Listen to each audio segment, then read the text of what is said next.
I want to talk to the woman who is used to being known for what she does, her career, her role, her position, your career, your role, your position. But if I asked you who you were outside of those things, you probably pause. And I don't think it's because you don't necessarily have an answer. I think it's because you haven't even sat with that or had the time to really explore the answer to that question. And that's what I want to talk about in today's video because I had to come to this realization, like I've come to many realizations and many lessons after I left my six-figure corporate leadership role in the healthcare industry, that my identity was so deeply tied into what I did. And I don't think anything is necessarily wrong with that. So many of us share that experience, and many of us are taught and we are modeled that by our mentors and people that we surround ourselves with, that your role and what you do is who you are. And I had to untangle that. And I didn't have the opportunity to do that until I burnt out and I took some extended time off to really heal my body and get clear on how I wanted to work and live. And so much of my identity was tied to my profession. And too, like the first thing people want to ask you in new settings is, oh, what do you do? Like, that's the first thing. Sometimes I feel like that even comes before asking, like, hi, what's your name? Like, oh, what do you do? Like, that's the first thing people want to ask you. So, like, I get why so much of our identities are tied to that, especially when you're driven, goal oriented, ambitious. You've achieved some type of success in your career, or you're moving towards some type of success in your career, that what you do and your identity gets so meld together that you don't know basically who you are anymore. And I also want to tie this into because, as I was thinking about talking about this today, I also want to add in this element too. While I'm talking about your career and your job, I also want to tie into like thinking outside of, because I think sometimes when we might be able to easily say, okay, yeah, outside of my role as manager of this, director of that, strategist, entrepreneur, whatever that may be, I'm a mother, I'm a daughter, I'm a sister, I'm a friend. And yes, while all of those things are true, those things can still put us inside a box. So I want you to think about who you are even outside of those roles as mother, sister, friend, cousin, aunt, whatever that may be to you. I want you to think about, if you took all of that away, who are you? Who are you? And not just what you do, but how you show up. And again, I had to really sit with this myself. Like, who am I at my core? And I didn't get the opportunity to do this until I burnt out, girl. And again, I'm having these conversations over these 100 days around all these types of topics because I want to share what I have learned, so it might be able to help someone else. So I might be able to give language to someone else. So someone else might not have to go through the extent of the lessons that I had to learn in a very hard way. And I know deep down because, even with even with myself, like you're known as the reliable one, the capable one, the one who can get things done, the one who can always move the project, the initiative, whatever that is forward. But again, who are you outside of those things? And for me, when I had the opportunity to really sit with that and ask myself some deep questions, what I always came back to and thinking about me back in my childhood. And, I write about this in my book, Release and Renew, but at my core, I'm a creative. And not just in one way, in many ways, in all, in all of the ways, I am a creative. That's who I am at my core. It's not a title. It is who I am.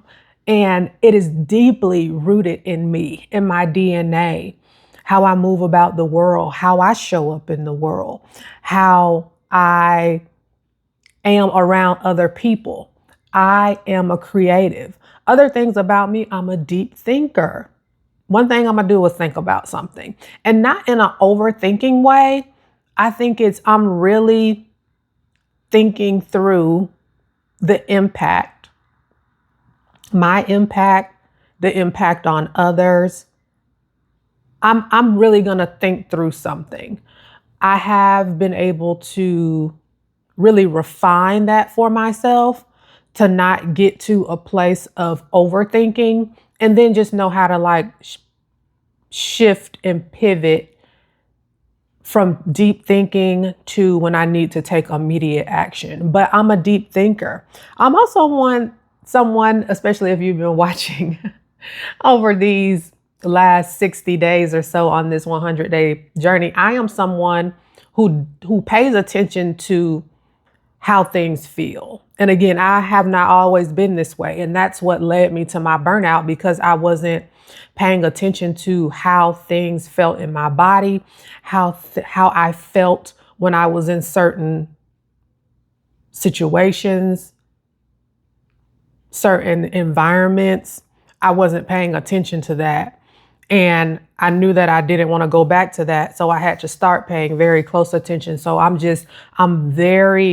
pay very close attention to how things feel in my body. And I'm also one who I feel like can create meaningful experiences.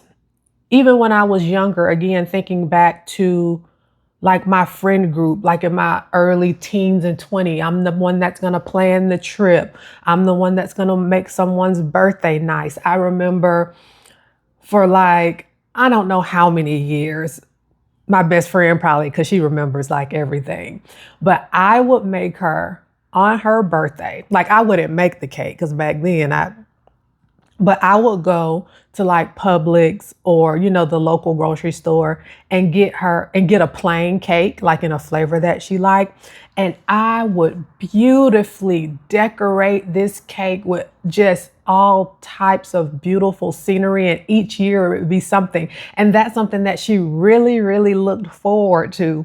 Like I'm someone who can create meaningful experiences. I put a lot of thought into gifts that I give. I put a lot of thought in the work that I create with my clients. And that's who I am at my core. And when I started to see myself this way, again, it's not a title. These things aren't titles. They are who I am deep in my core.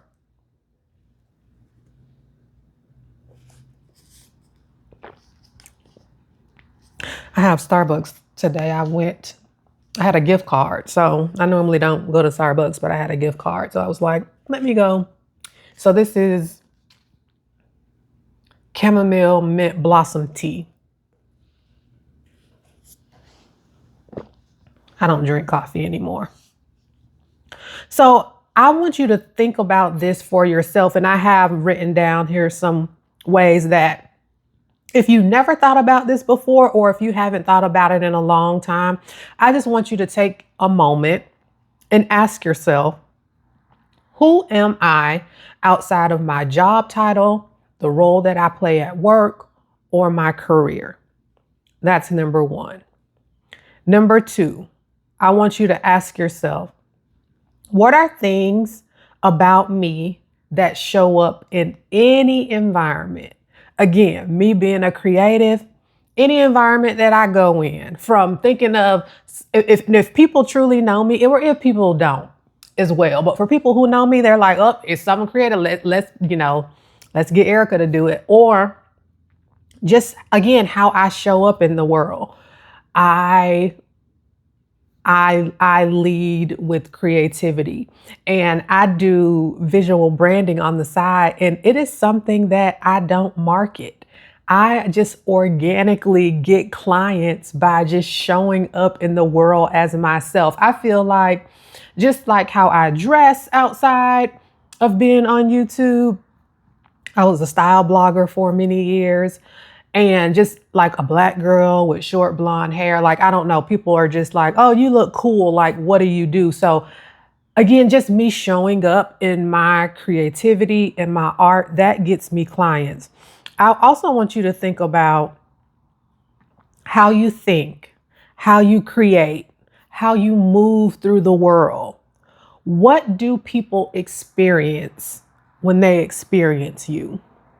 When you start asking yourself these types of questions, that's when you can start getting to the core of who you actually are outside of what you do. You are not your role. You are not your title. You are not your industry. You are not your position. So when you start asking yourself those questions, you might be the person who brings a sense of calm and peace into any room that you step in. You might be the person who's just a natural leader in any room that you step in. You might be the person who creates beautiful things, beautiful products, beautiful rooms, beautiful environments. That might be who you are. You might be someone who creatively solves problems. You might be someone who connects people. That in itself is like gold. For you to be that person, I know someone like that who is just like so good at like just connecting people. It's just like naturally who she is. None of these things are titles. They are who you are, and they follow you everywhere.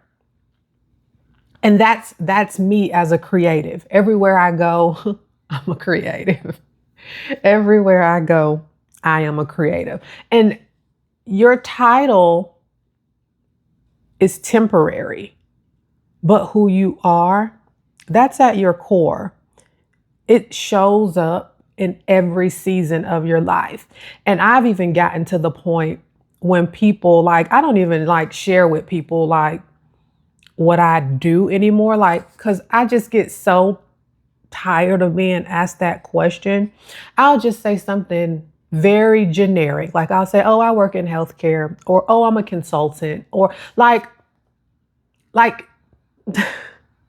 I'm just like so removed from allowing what we do, how we earn money, how we sustain ourselves financially, because basically that's what those things are, to be our identity, to be my identity. And it took me a while to unravel that. And again, I didn't have the opportunity to do that until I hit the wall, burnt out, and was forced to take the time. But I wanted to just have this conversation today to get you to start thinking about who you are outside of your title. Because if all of the titles, your career, your industry, if all of that was stripped away by force, like a layoff or something like that, or by choice, by you just choosing to move into something different, a new industry, step into entrepreneurship or another corporate role, who would you be? And I also think too, with everything going on in the world around work and jobs, while of course, being laid off is very hurtful and harmful and scary, because again, it's how we sustain ourselves financially, pay our bills. take care of ourselves, so on and so forth. I think there's another element to that, why so many people have an added layer of difficulty is because what they do is so deeply tied to who they are. And it can just be life altering when what you do is stripped away from you and your identity is tied into that, because then it makes you feel like you're no longer worthy. And of course you're worthy because God put you here and you're on this planet because God put you here, and that makes you worthy enough.